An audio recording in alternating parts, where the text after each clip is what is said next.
What is happening, ladies and gentlemen? Day 86. Woo! I tell you, we are almost there.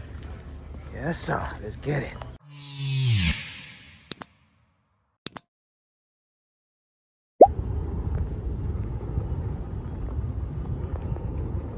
Heads up, there might be a lot of business closed as well.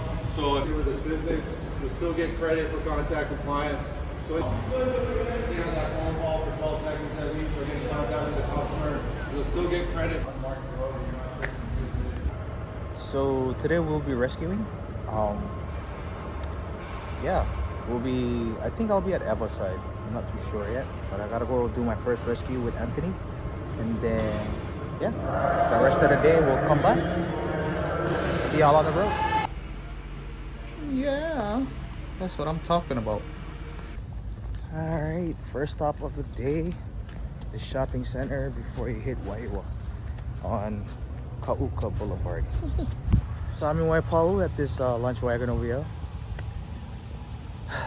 Hungry, so I'm gonna get something to eat.